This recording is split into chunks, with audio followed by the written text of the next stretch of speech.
नमस्कार दोस्तों, एक बार फिर से आप सभी का आपके अपने चैनल विकास ई न्यूज़ पर बहुत बहुत स्वागत है। जैसा कि आप सभी को मालूम है कि एएनएम एडमिशन 2022 के फॉर्म जो हैं वो स्टार्ट हो चुके हैं। मैंने फॉर्म के रिगार्डिंग जितनी सूचनाएं थी सारी सूचनाएं मैंने चैनल पर अपलोड कर दी हैं। आपने वो वीडियो देखे होंगे। अब काफ़ी अभ्यर्थियों को बार बार ये कॉल आ रहे थे कि सर आप एएनएम का जो फॉर्म है वो कंप्लीट फॉर्म हमें जो प्रिंट आउट निकाल के उसका भर कर दिखाइए, कैसे उसको भरना है। तो ये मेरे पास कंप्लीट फॉर्म है। इस फॉर्म को शुरुआत से लेकर लास्ट तक कैसे भरना है, आगे के हिस्से में इतनी जानकारी है। कुछ जानकारी इसी फॉर्म में पीछे के हिस्से में भी हमें भरनी है। ये देखिए, मैं आपको एक एक जानकारी बता रहा हूँ कि किस तरीके से आपको अपनी सारी जानकारी इस फॉर्म में लिखनी है। कहीं भी किसी प्रकार की गलती नहीं करनी है। पूरा वीडियो ध्यान से देखिएगा, ध्यान से समझिएगा और उसके बाद आप अपना फॉर्म भरिएगा। फॉर्म भरने की जो दिनांक है वो 20 सितंबर 20 सितंबर को नोटिफिकेशन जारी हुआ था। 21 सितंबर से ये आपके फॉर्म शुरू हो गए। 21 सितंबर से लेकर 20 अक्टूबर तक आपके ये फॉर्म भरे जाएंगे। आप फॉर्म जो है अपना सावधानीपूर्वक भरिए। इसमें जो जो डिटेल मांगी गई है वो सावधानीपूर्वक भरिए, किसी प्रकार की गलती मत करिए, वरना जिस समय काउंसलिंग का समय आएगा यदि फॉर्म में आपकी गलती हुई तो आपका फॉर्म रिजेक्ट हो सकता है। कंप्लीट फॉर्म देखिएगा कैसे भरना है। ये ऑफलाइन फॉर्म है, कैसे भरना है इस प्रिंट आउट को देखते रहिएगा। सबसे पहले वीडियो आगे शुरू करें उससे पहले आपने यदि अभी तक चैनल को सब्सक्राइब नहीं किया, सब्सक्राइब करके रखिए ताकि एएनएम के रिगार्डिंग जितने भी वीडियो अपलोड हो वो आप तक समय पर पहुंचे। देखिए यहाँ पर एक ऑप्शन बना हुआ है। सबसे पहले इस फॉर्म में भाग ए है। भाग ए के बाद यहाँ चलकर एक भाग ब भी आता है, ये रहा, ये देखिए। उसके बाद जब पीछे इसको घुमाएंगे फॉर्म को, यहाँ भाग स आता है और यहाँ भाग द आता है। इन चारों भागों को हमें भरना होता है, लेकिन उनमें से जो भाग स है वो किसी किसी के लिए है, सबके लिए नहीं है। किन के लिए वो वीडियो में आपको आगे मालूम पड़ेगा। सबसे पहले आपको अपना फोटोग्राफ यहाँ लगा देना है। देखिए मैं अपना फोटोग्राफ यहाँ लगा देता हूँ। किस प्रकार से आपको यहाँ फोटोग्राफ लगाना है, एक फ़ोटोग्राफ आपको लेना है और उस फोटोग्राफ पर आपको जो गोंद है या ग्लू है जो भी आपके पास है वो लगाना है।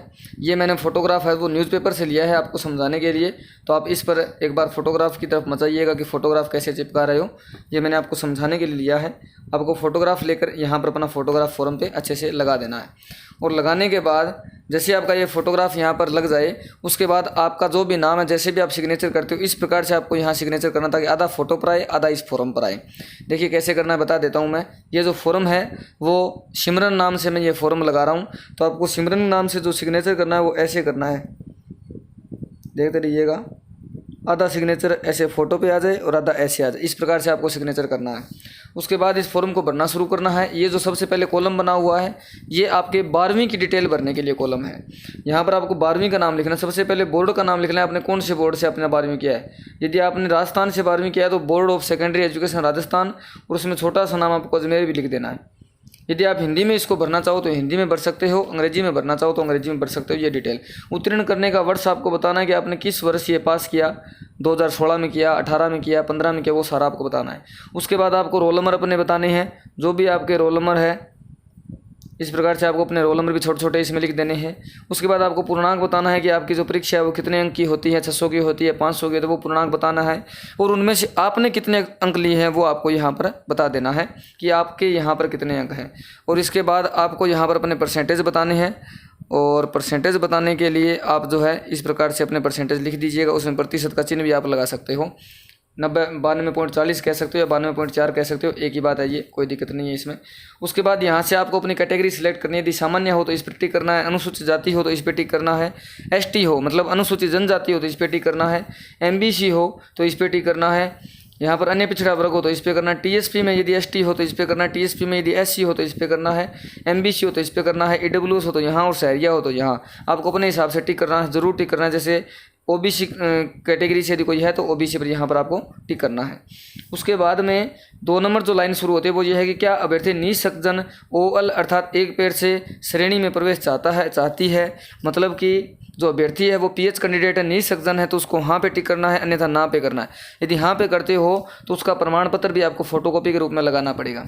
क्या अभ्यर्थी, तीसरा जो कॉलम है वो ये है कि क्या अभ्यर्थी विभागीय चतुर्थ श्रेणी कर्मचारी है, यदि 4th ग्रेड एम्प्लॉय है तो हाँ ये हाँ करना है, वरना आपको ना करना है।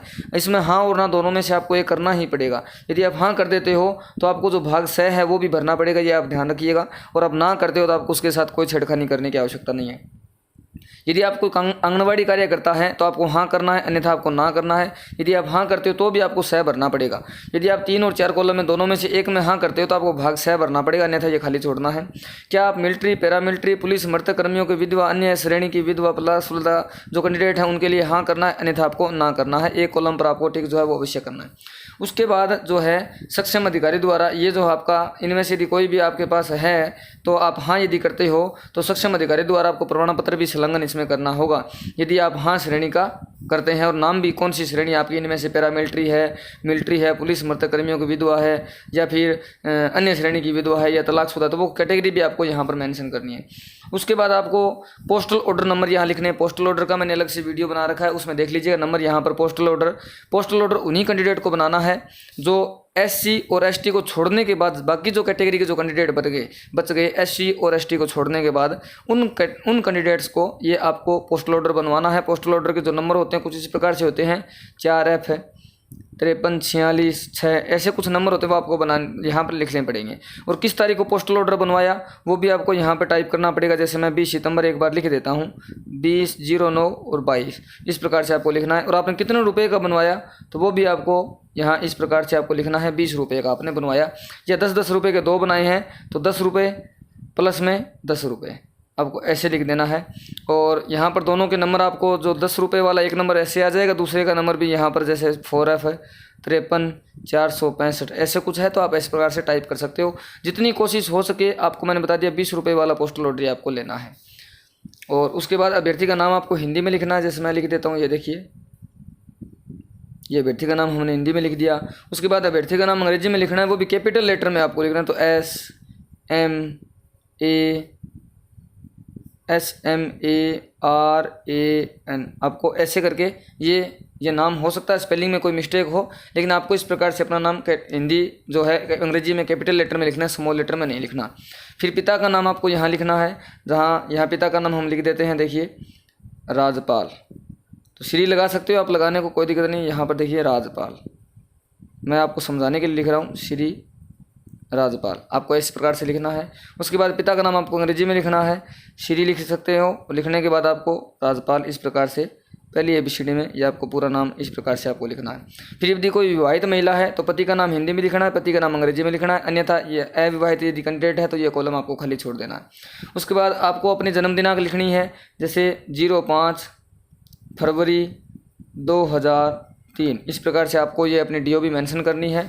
और उसके बाद आपको 31/12/2022 के अनुसार ये आपको दिनांक जो है वो काउंट करनी है। किस प्रकार से काउंट करनी है, ताकि आपको वर्ष मिल जाए, महीने मिल जाए, दिन मिल जाए। ये बात आप एज कैलकुलेटर से निकाल सकते हो। आपको कितने वर्ष, कितने माह, कितने दिन के आपकी जो DOB है उसके अनुसार इस तारीख तक 31/12/2022 तक आप कितने माह, कितने वर्ष, कितने माह, कितने दिन के हो रहे हो, वो बात आपको यहाँ पर मेंशन करनी है। उसके बाद दूरभाष वाला आप खाली छोड़ सकते हो और आपको मोबाइल नंबर यहाँ पर मेंशन कर देना है। इस प्रकार से आपको जो है पूरा अपना मोबाइल नंबर आपको मेंशन करना है। और ईमेल आईडी भी आपकी जो भी है वो आपको बता देनी है। जो भी आपकी ईमेल आईडी है वो आपको यहाँ पर पूरी जो ईमेल आईडी है वो एकदम कंप्लीट सुंदर तरीके से आपको लिख देनी है, ताकि सामने वाले को समझ में आए। और जब भी कोई ज़रूरी सूचना हो तो आपको इस मोबाइल नंबर के ज़रिए और ईमेल के ज़रिए सूचना आप तक पहुंचाई जा सके। उसके बाद आपको अपना एड्रेस लिखना है, आपको अपना वार्ड नंबर बताना है, जैसे वार्ड नंबर हो गया। उसके बाद आपको गांव बताना है, गांव जैसे आपका जो भी गांव है, हम गांव यहाँ पर लिख देते हैं जो है, देखिए बोजला। और उसके बाद आपको ज़िला बताना है अलवर। जो भी आपका ज़िला है वो ज़िला आपको मेंशन करना है। यही एड्रेस यदि आपका स्थायी पते में भी है तो आपको यही एड्रेस यहाँ पर फिर से मेंशन कर देना है। इसी प्रकार से वार्ड नंबर 2 गांव बोजला। ये सारी जानकारी आपको सुंदर सुंदर भरनी है। यदि आपका जो स्थायी पता है, मतलब गांव का एड्रेस जो ये है, और आप कहीं वर्तमान में कहीं और रह रहे हो, तो आपको ये जो वर्तमान में रह रहे हो वो एड्रेस ऊपर वाले में फिल कर देना है और आधार कार्ड स्थायी एड्रेस यहाँ फिल कर देना है। उसके बाद आवेदक के हस्ताक्षर आपको यहाँ पर कर देने हैं। जो फोटो पर आपने सिग्नेचर किया, क्रॉस सिग्नेचर, वही सिग्नेचर आपको यहाँ कर देने हैं। ऊपर भी कर सकते हो, नीचे कर सकते हो, कोई दिक्कत नहीं। उसके बाद आपको ये फॉर्म अपना घुमाना है, पीछे की साइड में जाना है। यदि आपने उन कॉलमों में यस किया था, चतुर्थ श्रेणी कर्मचारी और जो कैटेगरी जो कैंडिडेट थे, जैसे पहला मिलिट्री, विधवा, तलाकशुदा, तो जो ऑप्शन था ये देखिए, यदि आप आंगनबाड़ी कार्यकर्ता थे या चतुर्थ श्रेणी कार्यकर्ता थे, उन्हीं को ये भरना है, ये पैरामिलिट्री वाले को नहीं भरना। ये तीसरे और चौथे कॉलम में यदि आपने हाँ किया है तो उन कैंडिडेट्स को यहाँ पर ये कॉलम भरना है, अन्यथा ये खाली छोड़ना है। अगर वो कॉलम आप भरते हो उसमें हाँ करते हो तो यहाँ नाम अभ्यर्थी का लिखना है, फिर पिता या पति का नाम लिखना है, उसके बाद पद का नाम बताना, किस पद पर कार्यरत हो, नियुक्ति तिथि आपकी क्या थी, वर्तमान में आप कहाँ जॉब करते हो, कौन से ज़िले में आप जॉब करते हो, और हस्ताक्षर आपको अपने करने हैं। और जिस भी आप डिपार्टमेंट में ये काम कर रहे हो, जो भी आपका पद है, जिस भी डिपार्टमेंट में काम कर, वहाँ से यहाँ पर आपको मोहर लगवा लेनी है। और ये जो दया भाग है ये सभी को भरना है। यहाँ पर आपको कैंडिडेट का फिर से नाम लिखना है, सिमरन। उसके बाद पुत्री या फिर विवाहित है तो पत्नी करना है, श्री राजपाल। और ये घोषणा पूरा हो गया। यहाँ पर आपको जिस दिन ये फॉर्म भरे हो वो दिनांक मेंशन कर दें, जैसे आज है 22 सितंबर। और स्थान आपको बता देना है आप किस स्थान से भर रहे हो। अपने ज़िले का नाम लिख सकते हो या गांव का नाम लिख सकते हो, उसमें कोई दिक्कत नहीं है। आप अपने गांव का नाम भी लिख सकते हो और ज़िले का नाम भी लिख सकते हो ऐसे। और उसके बाद आपको आवेदक के हस्ताक्षर यहाँ फिर से कर देने हैं।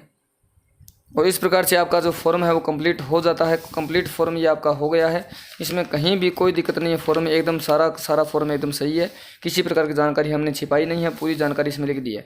बाद में इसके साथ में डॉक्यूमेंट आपको लगाने हैं, मैं यहाँ लिख के बता देता हूँ। देखिए, आपको 10वीं की मार्कशीट इसके साथ में लगानी है, आपको 12वीं की मार्कशीट इसके साथ में लगानी है, आपको आधार कार्ड इसके साथ में लगाना है, आपको अपना जाति प्रमाण पत्र इसके साथ में लगाना है, आपको अपना मूल निवास प्रमाण पत्र इसके साथ में लगाना है, मूल निवास।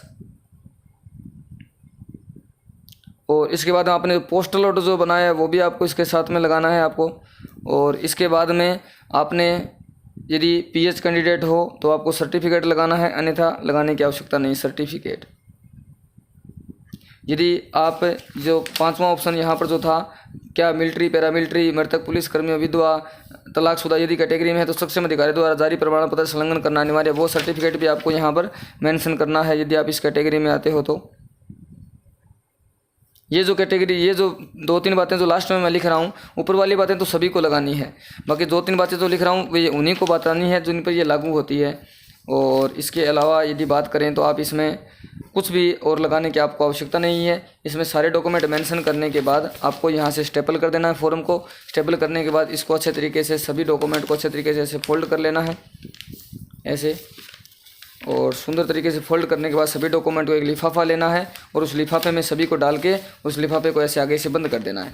बंद करने के बाद लिफाफे पर आपको क्या एड्रेस लिखना है वो और मैं आपको यहाँ पर बता देता हूँ। देखिए, ये मान लीजिए आपका लिफाफा है तो आपको यहाँ पर लिखना है 2। और उसके बाद यहाँ जिस भी ज़िले से आप फॉर्म भरना चाहते हो, मुख्य चिकित्सा एवं स्वास्थ्य अधिकारी,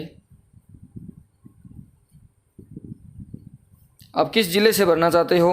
यदि अलवर ज़िले में भेजना चाहते हो तो अलवर लिखना है, चूरू ज़िले में भेजना चाहते हो आपको चूरू लिखना है, जयपुर भेजना चाहते हो जयपुर लिखना है। यदि आप फॉर्म एक ज़िले के अलावा काफ़ी ज़िलों में भेजना चाहते हो तो ऐसे ही फॉर्म आपको जितने ज़िलों में भेजने उतने फॉर्म आपको बनाने पड़ेंगे। यहाँ पर आपको अपना पिन कोड भी लिखना पड़ेगा। पिन कोड, जिस ज़िले में आप भेजना चाहते हो उस ज़िले का पिन कोड आपको यहाँ पर मेंशन करना है, गूगल से सर्च कर लेना है और मेंशन करना है। फिर नीचे आपको फॉर्म भी लिखना है और अपना नाम लिख देना है, नाम। इस प्रकार से हिंदी में चाहो तो हिंदी में, वरना अंग्रेजी में सिमरन।